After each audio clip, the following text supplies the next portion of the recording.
안녕하십니까 대병원 여러분. 청소년 상담사 상급 필기 대비 학습 시간입니다. 오늘은 청소년 상담사 상급 첫 번째 과목인 발달심리 과목으로서 오늘은 8번째 시간이 되겠습니다. 교재 위치는 48페이지. 제가 지난 시간에 말미에 이러한 장년기 때에 관련된 각 학자별로의 어떤 인생의 단계론에 대해서 설명하겠다고 말씀드렸는데요. 바로 그 내용을 오늘 학습하려고 합니다. 여러분 교재 48페이지 아랫단에 보게 되면 융이 등장합니다. 여러분 융, 여러분 구스타프 융이라는 분 잘 알고 계실 텐데요. 융은 여러 가지 이제 인생 여러 가지 발달 단계도 말씀을 하신 분이긴 하지만 일반적으로 이제 개별적인 이론으로 이러한 중년기에 관해서 뭐라고 얘기를 했냐면은, 거기 보면은 그 동그라미 1번에 40세경에 시작되는 중년기를 인생의 전반에서 후반기로 넘어가는 하나의 전환기로 보고 있고요. 그래서 이러한 외적 자아를 내적 자아, 정신적 차원으로 이렇게 전환을 하는, 그래서 개별화라고 하는 이름으로 해서 어떤 한 개인이 완성체로서의 어떤 외적 자아가 내적 자아로 충만해지는, 정신적 차원으로 충만해지는 그러한 단계로 설명을 했다, 이런 얘기가 나옵니다. 그 다음에 49페이지 보시게 되면 여러분 잘 알고 있는 에릭 에릭슨의 내용도 나오고 있는데 참고를 한번 보시고요. 또 이러한 에릭 에릭슨의 어떤 내용에 따르면 7단계에 해당되는 것인데 주로 이제 생산성 대 침체감의 단계입니다. 그러니까 우리가 40세 정도 되면 그때부터 이제 가장 왕성한 어떤 그런 생산력을 보이면서 자아 실현도 하게 되고 사회적으로나 가정적으로 안정화 단계에 들어가는 그런 시기라서 가장 생산성이 높다, 이렇게 본 반면에 또 그렇지 못한 사람은 침체기에 빠지게 될 수도 있다, 이렇게 구분한 내용입니다. 꼭 여러분들 기억해 주시기 바랍니다. 그러니까 우리가 에릭슨의 어떤 8단계에서도 보게 되면 6단계의 어떤 그런 청년기 또는 무슨 성인 초기의 문제도 잘 나오지만 또 이런 40세 이후의 어떤 그런 생산성과 침체기도 시험에 잘 나온다는 거 한 번 더 강조해 드립니다. 그 다음에 이제 폐계 이론도 참고로 좀 봐주시고요. 이 부분과 관련해서 특히 이제 우리 시험 공부하는 우리 입장에서는 뭘 좀 잘 봐야 되냐면 바로 레빈슨이라는 분의 이론입니다. 이 레빈슨의 이론 굉장히 중요한데요. 거기 보면은 여러 가지 얘기가 나옵니다. 동그라미 1번에 보게 되면 중년기 전환은 다음 단계를 보다 창의적으로 가능성 있게 맞이하느냐, 혹은 심리적 위축과 함께 절망적으로 맞이하느냐의 어떤 그런 결정적 시기다, 이렇게 얘기도 했지만 또 특히 거기 보면은 동그라미 2번에 보면은 레빈슨은 중년기 생애 구조 형성을 위한 근거로 젊음과 노화, 그 다음에 파괴와 창조, 남성성과 여성성, 그 다음에 또 애착과 분리라고 하는 내용을 설명을 하면서 바로 이거 시즌 오브 맨스라고 해서 어떤 인간의, 꼭 맨스라고 해서 꼭 남자라고만 지칭할 필요는 없죠. 그러니까 인간의 인생 사계절이라고 하는 그런 이론을 펼치면서 마치 우리 동양의 어떤 그런 음양오행설과 같이 봄, 여름, 가을, 겨울을 우리 사계절의 변화를 인생의 어떤 변화처럼 이렇게 설명한 그런 학자입니다. 그래서 레빈슨의 성인 인생 구조에 대한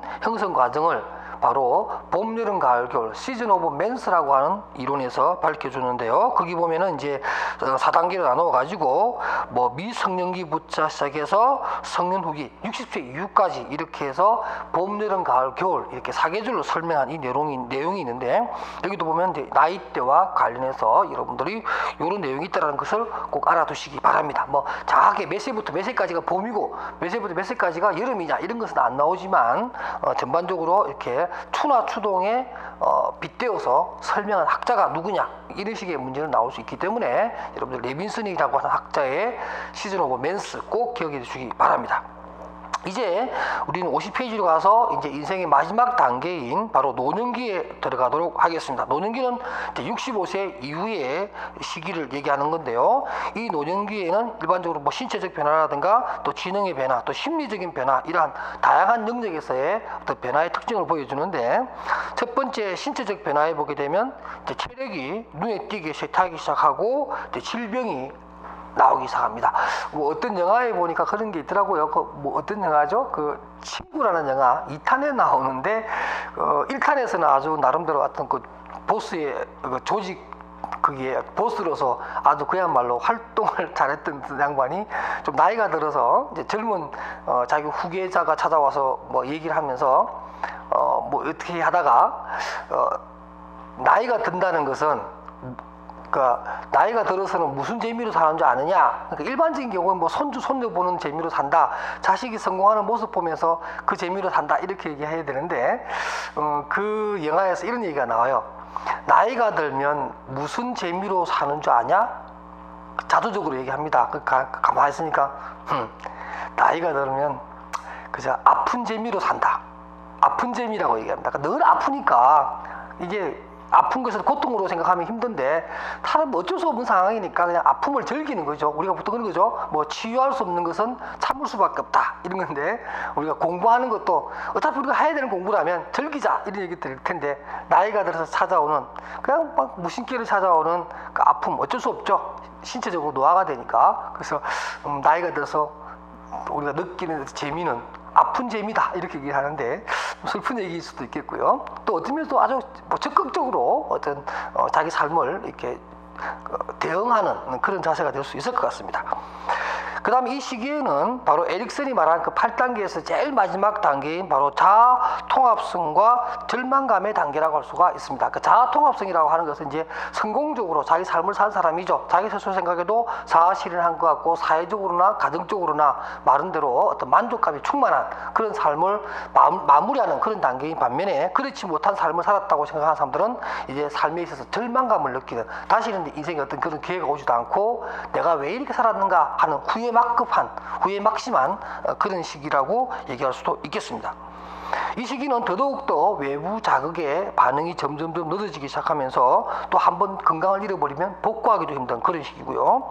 또 지능의 변화를 보게 되면 역시 마찬가지입니다. 뭐 60세 이전에는 지능검사상 감퇴가 거의 좀 없을 수도 있고 아까 우리가 지난 시간에 얘기했던 것처럼 이런 뭐 결정적 지능이라든가 또는 뭐죠 장기적 기억력에 대해서는 크게 떨어지지 않지만은 이제 70세 이후로는 점점 그런 것도 이제 점점 기능이 상실해 간다 이렇게 얘기할 수가 있겠습니다.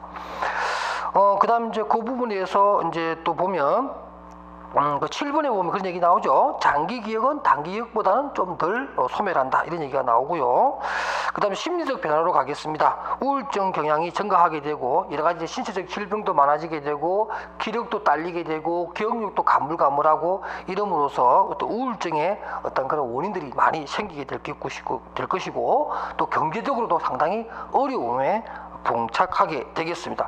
또 어떤 가족 간의 유대가 끊으면 좋은데 또 가족들이 떠나고 또 자녀들이 떠남으로 해서 또 빈둥지 증후군을 또 심하게 앓을 수도 있는 그런 시기가 바로 이때라고 할 수가 있겠습니다. 그 다음에 이제 그 51페이지로 가겠습니다. 뭐 이런 여러 가지들이 이제 원인이 되어서 경직성이 증가하죠. 우리가 보통 뭐 고집이 세진다거나 이런 것들이죠. 고집부통이 되거나 어떤 생활의 어떤 탄력성을 잃어버리게 되고 그 다음에 또 조심성도 증가하게 됩니다. 늘 조심할 수밖에 없는 거죠. 그 다음에 또 친근한 사물에 대한 애착심입니다. 그러니까 막 애기처럼 변하는 거죠. 자기가 옛날에 좋아했던 물건들에 대해서 그냥 꽁 쥐고 있고 막 자꾸 막 젊은 사람들은 뭐 그 물건 버리라고 구닥다리라고 버리라고 해도 어른들은 꼭 쥐고 있죠. 안 버리죠. 애착이죠. 뭐 정이 있고 뭐 어떤 추억이 있어서 그럴 수도 있겠지만 어떤 그런 부분들이 굉장히 또 이렇게 옹고집처럼 보이는 것도 있겠고 그 다음에 또 유산을 남기려고 하는 그런 경향도 있고 의존성도 증가합니다. 막 애기처럼 변할 수도 있다 이런 얘기를 합니다.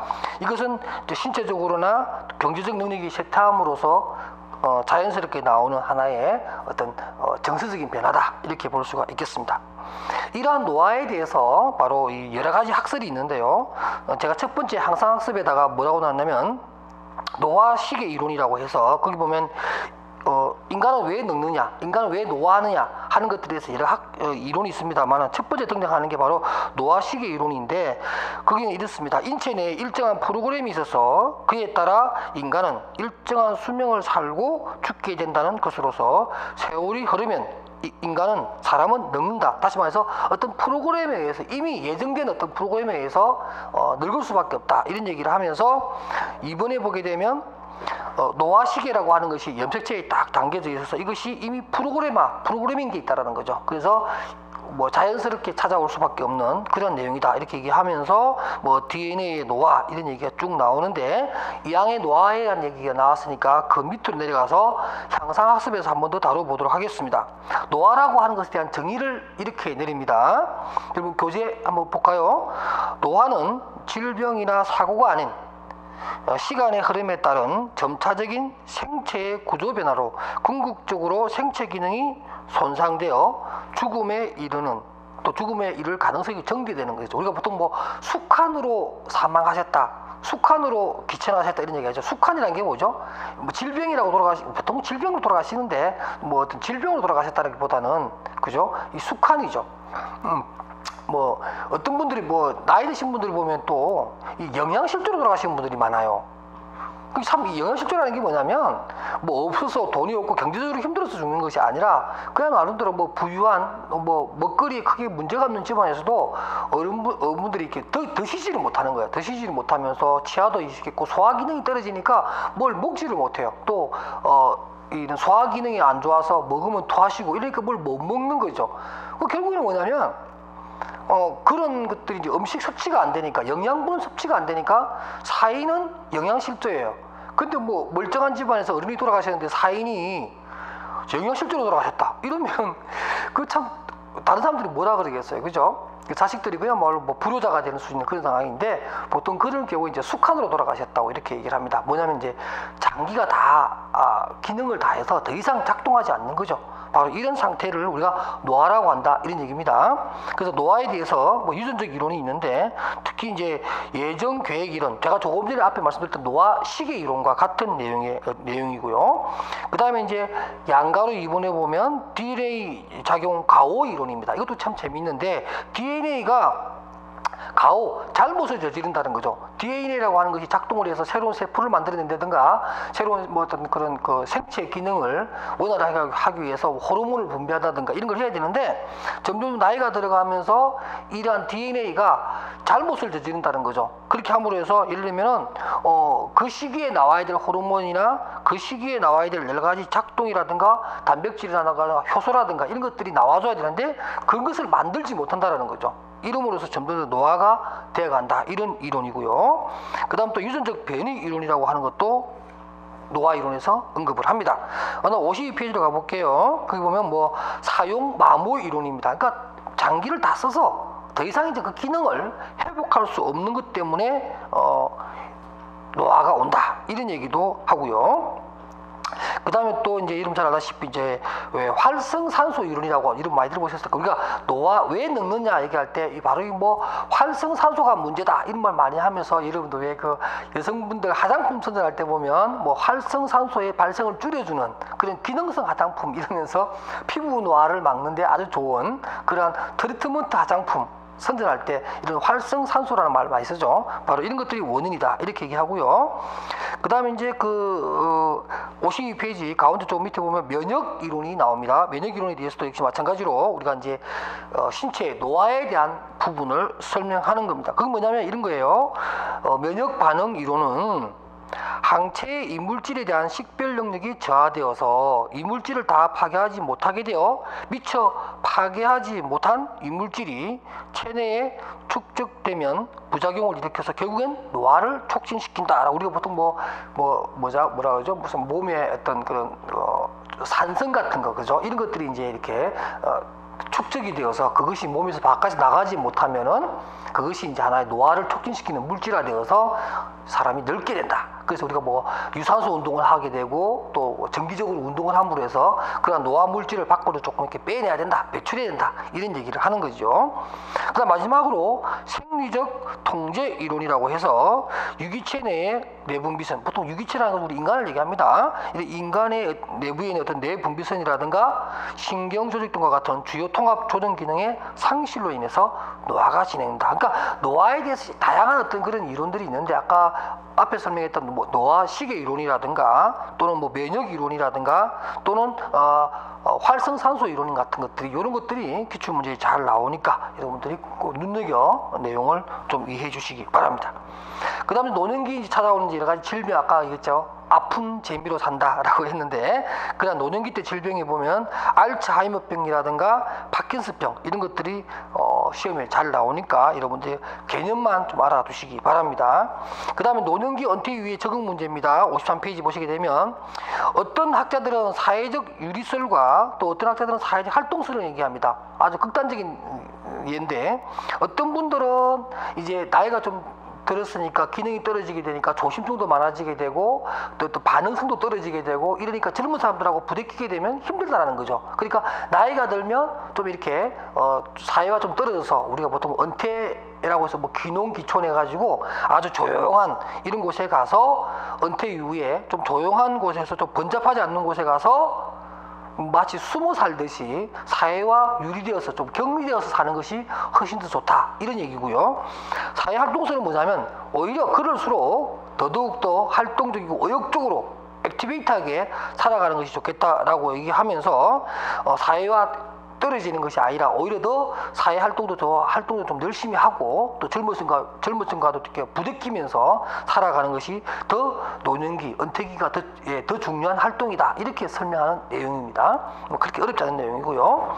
그 다음에 이제 죽음에 대한 태도로서 뭐 여러 가지 학자들이 얘기합니다만은 지금 나오는 그 쿠블러와 로스라고 하는 사람이 말한 죽음에 대한 태도가 5단계로 이루어지는데요.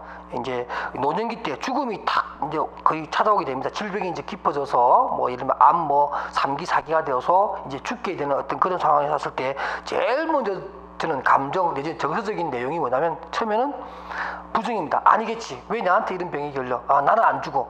다른 사람은 몰라도 나는 죽을 수 없어. 이렇게 자기 눈앞에 온 죽음에 대해서 거부를 한다거나 부정하는, 그 다음에 이제 그거 지나면 분노를 하게 되죠. 왜 나한테 이런 게 오는 거야? 내가 뭘 잘못했는데, 그죠? 그 다음에 이제 타협을 하게 됩니다. 뭐 이러나 저러나 뭐 나이가 들어가니까 어쩔 수 없는 거라. 나도 이제 나이가 드니까 병에 걸리게 되고 또 병이 깊어졌으니 나도 이제 곧 죽겠구나 하다고 하는 어떤 체념의 단계가 되게 되고, 그 다음에 이제 그것 때문에 우울해집니다.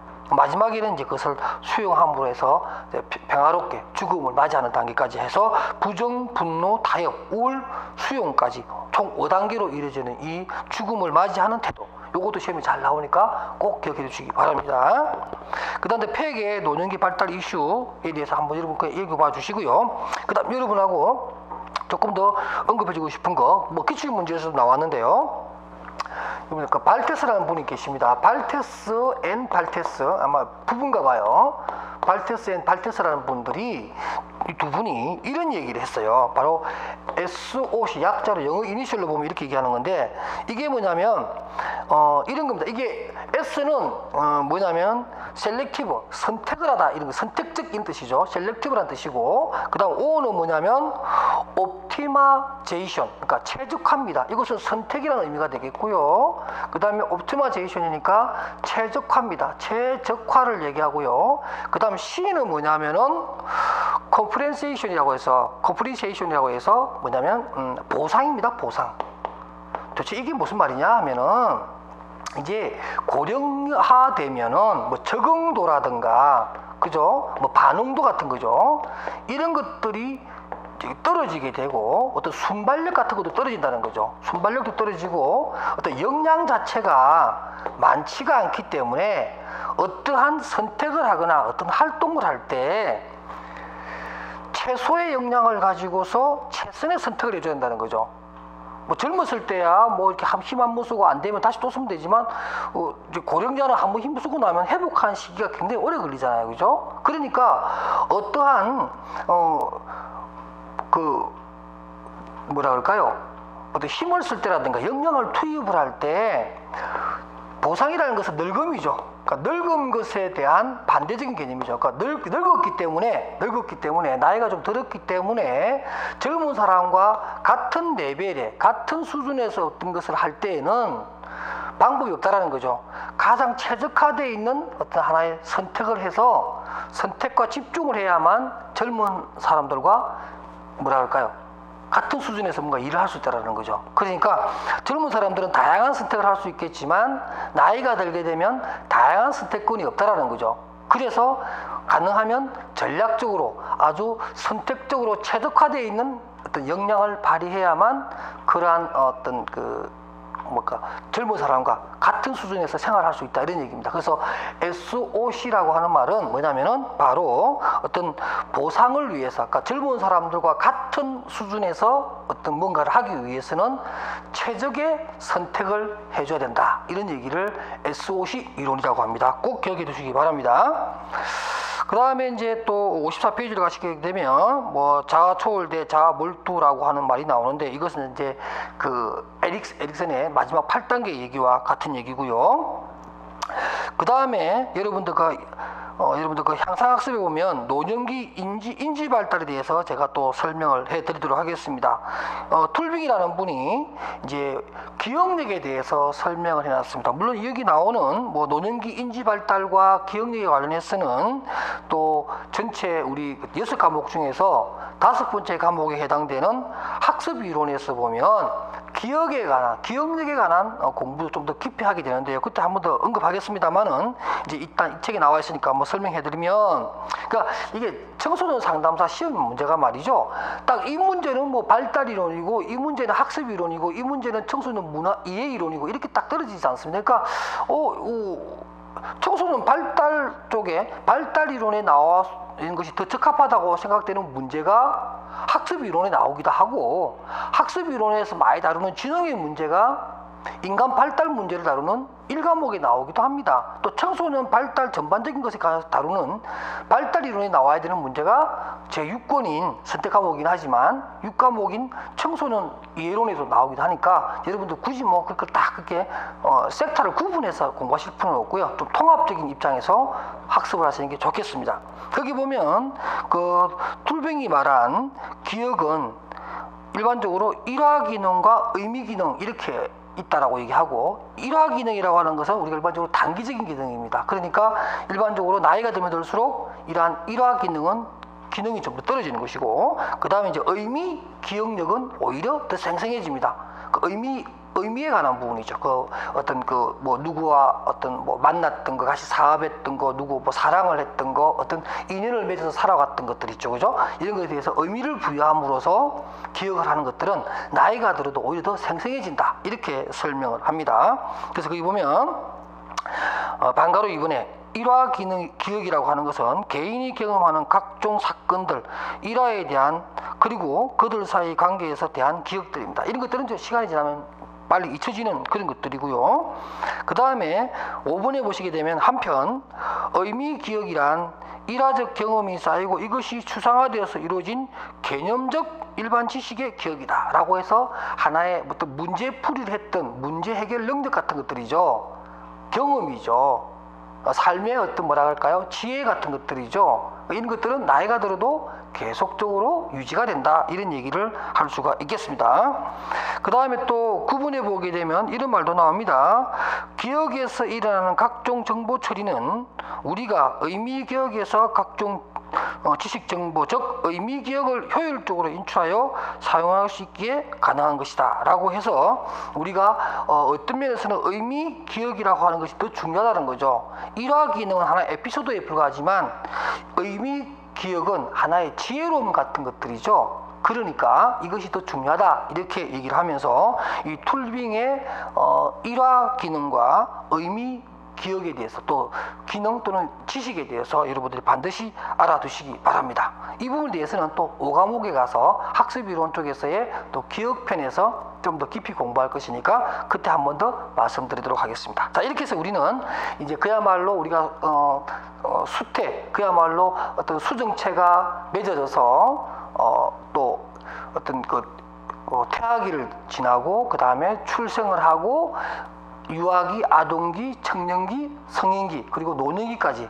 그야말로 파노라마와 같은 삶의 어떤 전 단계를 살펴보았고요. 이제 다음 시간에는 이제 시기적으로 발달에 있어서 중요한 항목들을 끊어서 살펴보는 그런 주요 발달 영역에 대해서 학습하도록 하겠습니다. 오늘도 여러분 수고하셨습니다. 여러분 열심히 공부하시기 바랍니다.